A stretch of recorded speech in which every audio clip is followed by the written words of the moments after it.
The reason why we chose this anchorage was to get shelter for the next 3 days, which is absolute mayhem.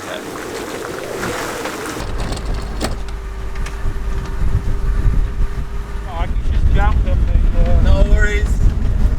I don't know if it trips or not. No, that's the thing. That's what I was asking. But I'll go over there anyway.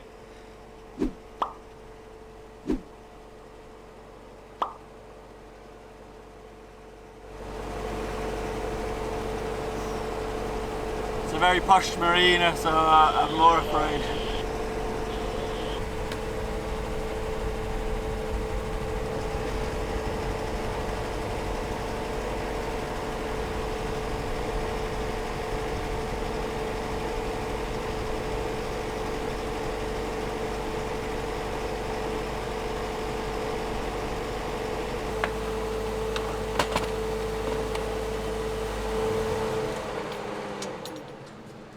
That went really well.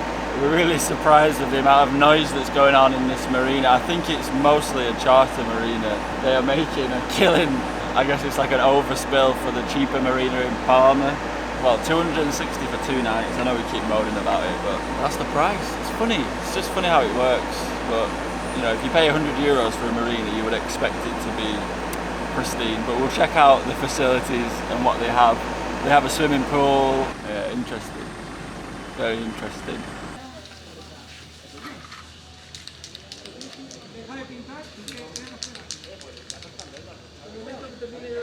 So this marina is the first marina like this that we've been in. It's like, well, for the visitors anyway, they're all charter boats. I guess you have 2 or 3 charter companies that work out of here. You've got a German one, obviously.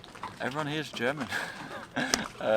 You also have a bit of a marina as well, I think, for locals. You also have a swimming pool, but the facilities, they're all kind of set up for like day trippers, or you know, the showers are all open and everything. That it's funny. We had a request again turned down for the other marina, which is more of, I don't know, a better marina. The surroundings of this marina are pretty naff and corny and not very nice either. But yeah, we were turned down in a marina down the coast, and it's just all due to our size. So that's a massive downside of having a bigger boat. Not only that it's more expensive, but that there's a good chance that they won't have space in high season in places like this. We were warned, high season in the Balearics, not much chance of getting in marinas. So you'd think for €100 you'd get, well, €130 you'd get a lot more, but hey. We got a shower, we had a little swim in the pool, and we're filling up our tanks. Our parents are coming in about half an hour actually, so we're going to go and pick them up. Looks like we'll be heading out tomorrow, and we'll be out again on the sea for potentially another 3 weeks, seeing as our request to go to the other marina during the week was turned down again. So, but we've really been enjoying the sailing lately, so it's nice to be sailing. We've got some pretty funky weather coming in, and our parents have joined us, so we thought we'd get tucked up in a marina, but we just can't get into a marina. So what we're doing today is we're heading back to where we came to the marina from, and then that's going to put us on a favourable tack to do a 43 miler tomorrow morning. Should take about 10 hours, so it's going to be quite strong winds coming from the back side of the boat. It's going to push us around the south coast of Mallorca.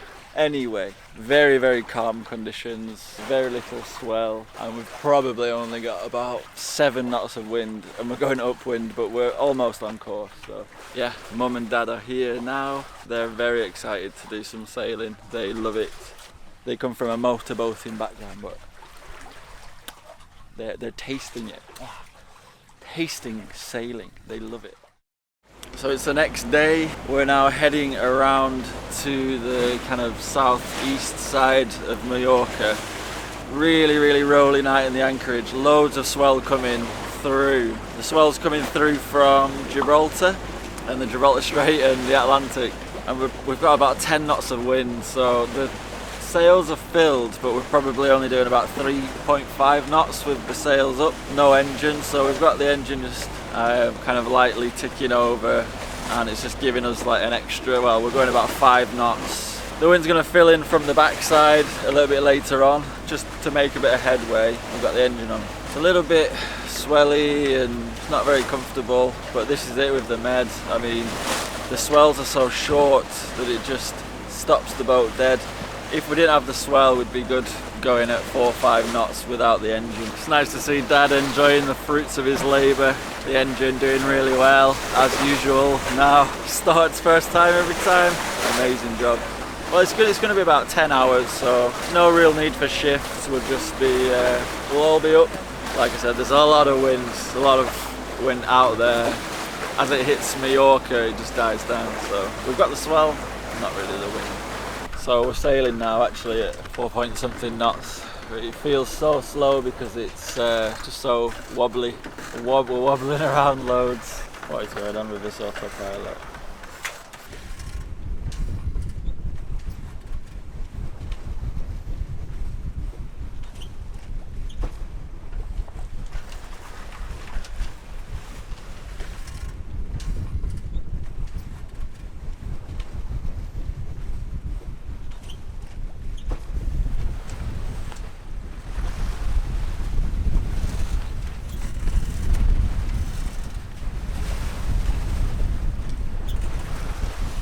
So now we're downwind.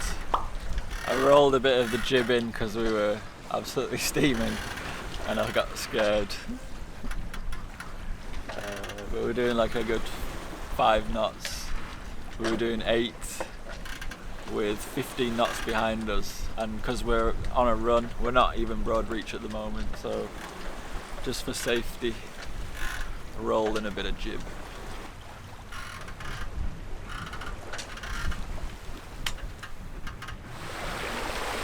So good, so fast, so not rocky.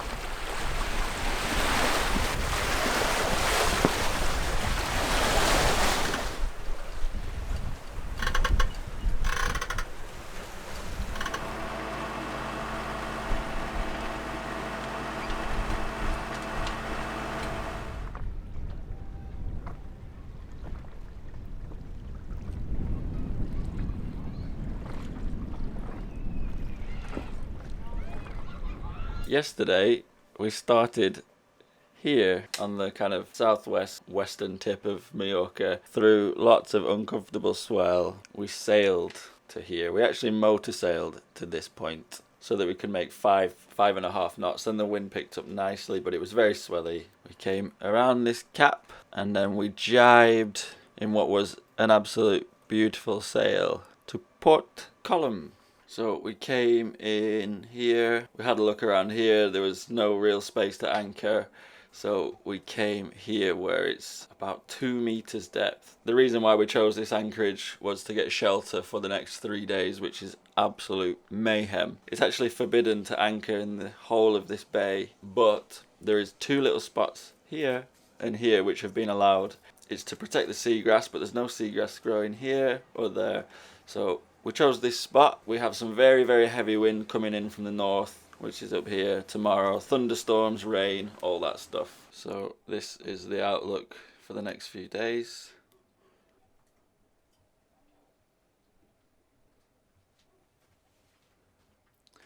Again, Tramontan and Mistral combining to make life hell for all Mediterranean sailors.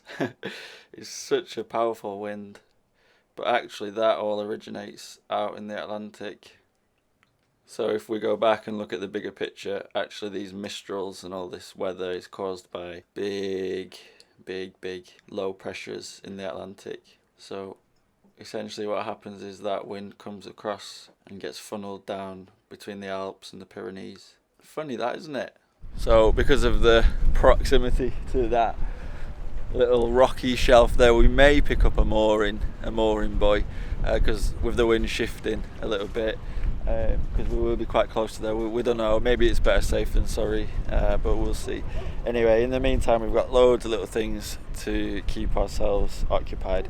These solar vents that we have on board have just been the absolute bane of our existence.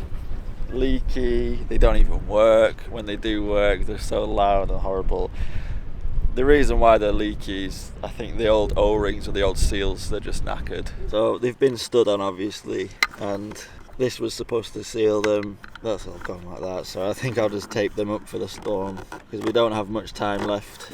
We have two like this. I think the other one down there is like that as well, so it's going to be very wet and a lot of thunder, so best get them waterproofed. Dad's brought some stuff for the engine which is not completely finished, believe it or not, so we have a new breather, and because of the oil leaks that we've been having we'll try and sort those out, and a couple of other little things, so plenty to do as always, especially on this boat, but every single boat, as you boat owners will know.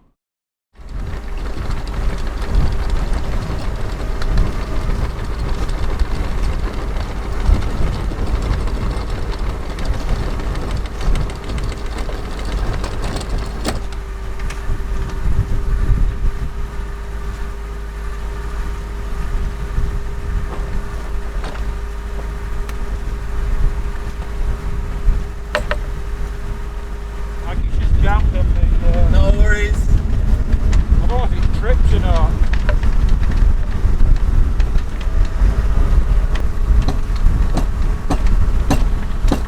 Have you got it? It's jammed underneath. I can't get it to go either way.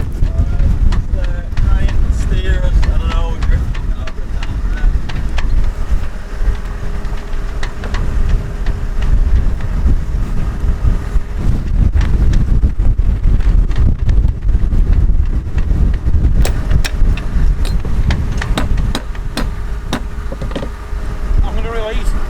Can I drop it now? Pull it in if you can. Yeah, it's up now. What? Yeah, it's up. Alright. Just say when. Are you able to drop it? Yeah. Okay, not now. Right, just say when. Okay. Are you able to that? Hey, we're near the channel. Alright.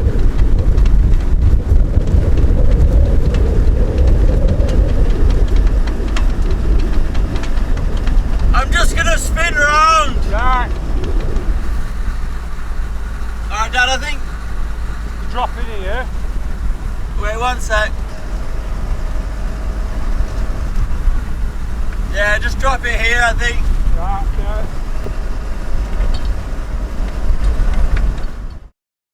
I woke up at 4:30 and we were about 10 metres away from the rocks. Whether we would have dragged anchor onto the rocks, I can't really be sure. But with this wind coming in, I didn't want to take the risk. But I ended up taking a bit of a bigger risk than, well, I don't know. We went to pull up the anchor and the anchor chain jammed and the windlass appeared to like trip out, or well, it's not working now, so I was on the engine really like trying to keep the boat into the wind, and we were drifting, and Dad got the hammer out and was smacking the chain to dislodge it because it was trapped tight. We're good and safe now, about 50 metres now from the rocks, so I'm happy about that. What could have been, we could have been fine and we wouldn't have damaged the windlass and had all that stress, but being like 10 metres away from rocks with the wind about to pick up, it's still gonna pick up from now. Obviously you question whether you did the right thing, but I mean, we did the thing that means that we're safe now, it looks, but that was close. That was very close. We had about 5 metres of chain out when it jammed and we were just drifting. I couldn't control the boat in the wind and with the anchor like dragging on the bottom, so maybe I made a bad call by moving. Potentially we could be dragging onto those rocks now, I don't know. Things can go wrong so quickly and you just don't know.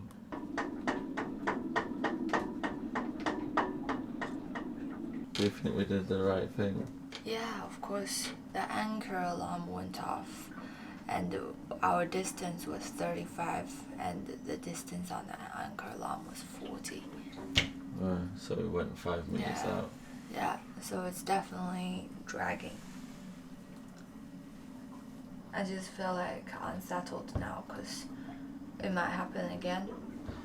No, it'll be okay now because we've got 35 meters of chain, and we'll pick up a buoy tomorrow night if the wind settles down.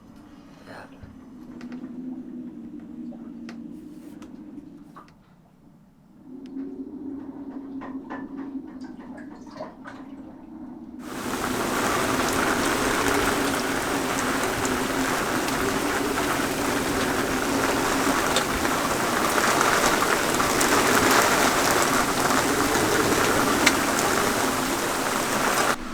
My flipping flippers have flipped into the water.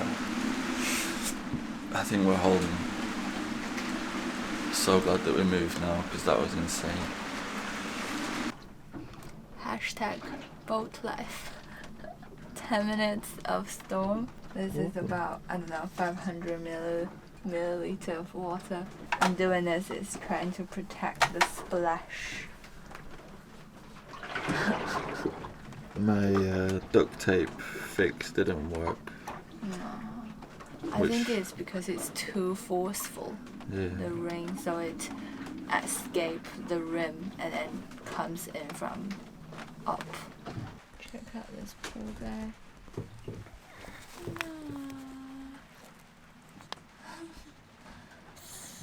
The driest spot on the boat, hey? Hiding from the thunder. So, where the windlass is in the starboard hull, in the light of day, Dad's managed to track down this little thing, which is like a fusible. Well, it's a big fuse. Previously, we had this in the windlass compartment, so maybe this has happened before, or the previous owner had bought this just as a backup, which is really, really helpful for us. But you can see here, and you can kind of smell that it's burnt through. So we'll get that changed, and hopefully the windlass will be working again.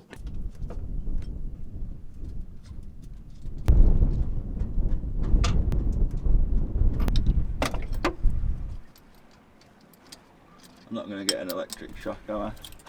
No. Oops. Good.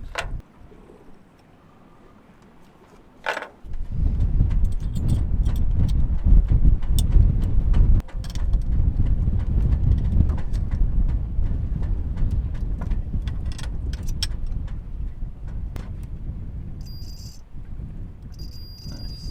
Yeah. Cute. Nice. I'm really happy about that because that's about £2,000 worth of windlass, and a new motor would have cost, I think, about €400. So it's just good. Basically, the chain backed up, and while we were trying to use it, the motor was locked and it obviously tripped out, but that's really nice. The whole ordeal last night was my fault for not making the move during the day. I'm really glad that we moved eventually because we were just way too close to those rocks.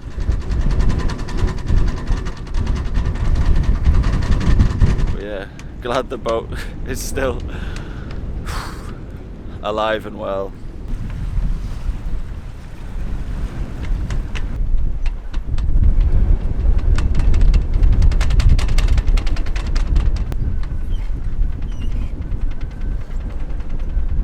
Dad brought some goodies, so we've got this, which is a little breather, because we were getting a bit of leaking from the breather. Also a mechanical oil pressure gauge. So we've got all the pipes that we need for that, and adapters, and also a dipstick which we need to cut to size and all that good stuff. So, and some pipes. So that's a little breather. Alright. That's cute. What do you reckon? Yeah. And then if you, later on, if you feel that you're still getting a bit of oil, you can just extend it up here, just put that pipe on there, cut a piece of that off,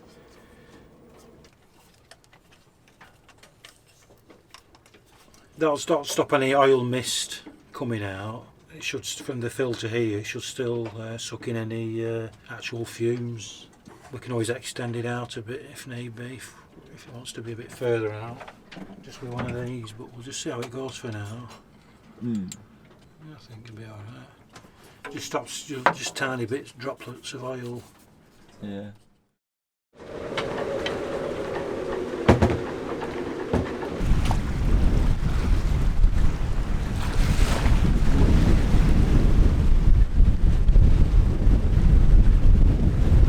There's a little baby cormorant that sits on that jet ski platform. I feel sorry for the poor guy in all of this wind. He just waits there patiently, 24 hours a day, waiting for his mother to come back with some fish. He used to have a brother or a sister, but he's fledged. Now it's just this little guy.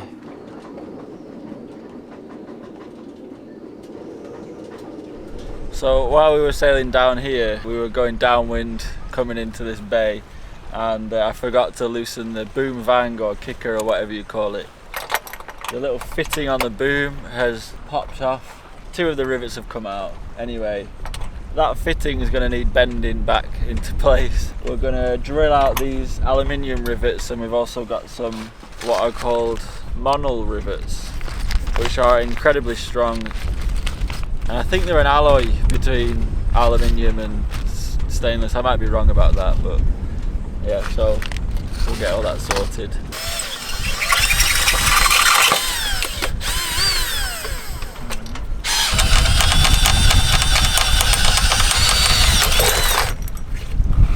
I'm pretty sure this is the original boom that came with the boat 48 years ago.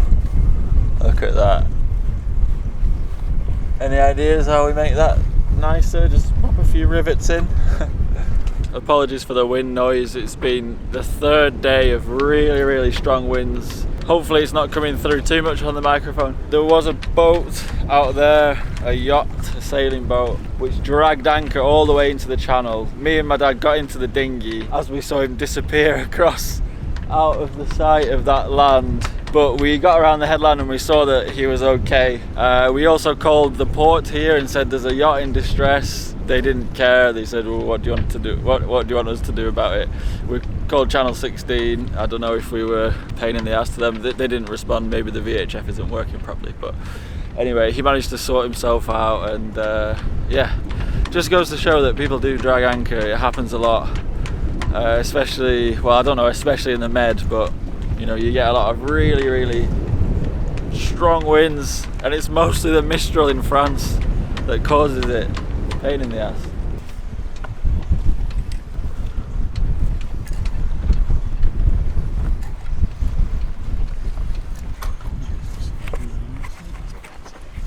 Yeah, it's not bad. That might need just flattening out a bit there. Alright, yeah.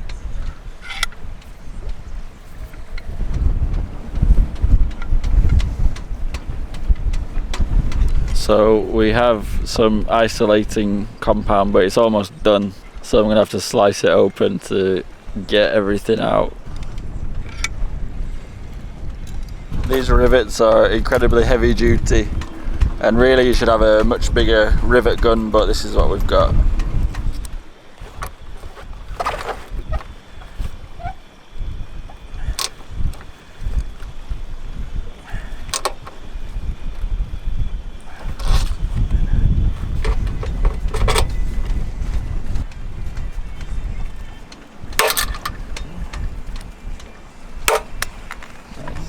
So it's not pretty, but it's very secure, I would say.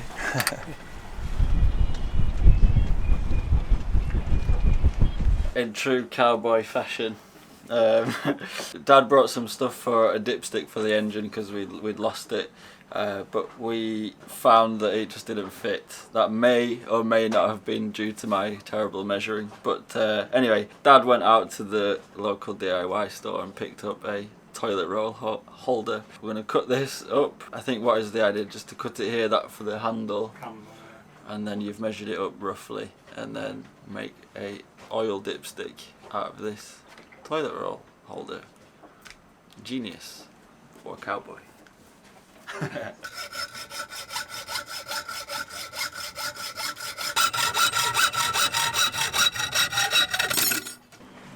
Let's see that piece. Cool.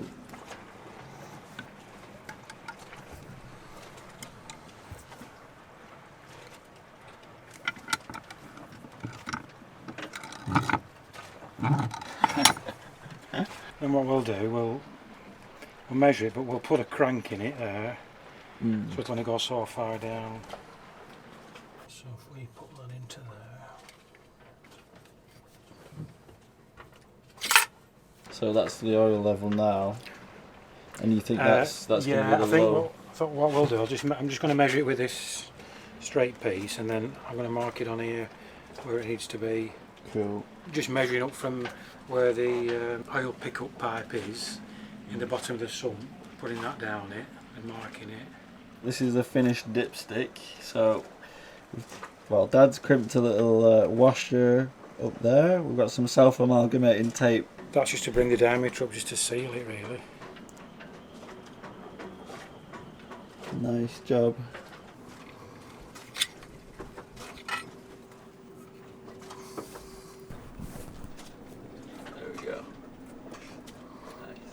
The other night Dad started with the mechanical oil pressure gauge, but we didn't have the olives, so we're going to get that fitted now. So I took the original sender out. Yeah. I've got this adapter here. Got some olives there. Put them on the pipe like that.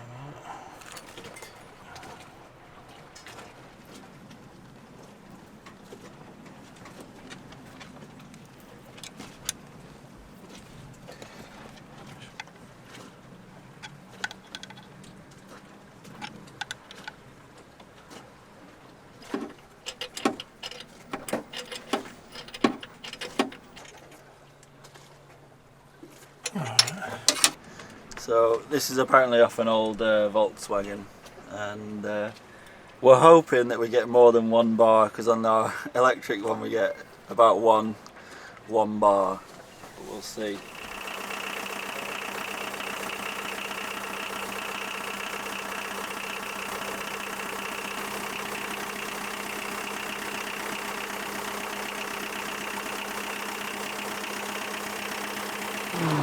So actually that's going up to 7. Yeah. Would that be... Is that because it's cold?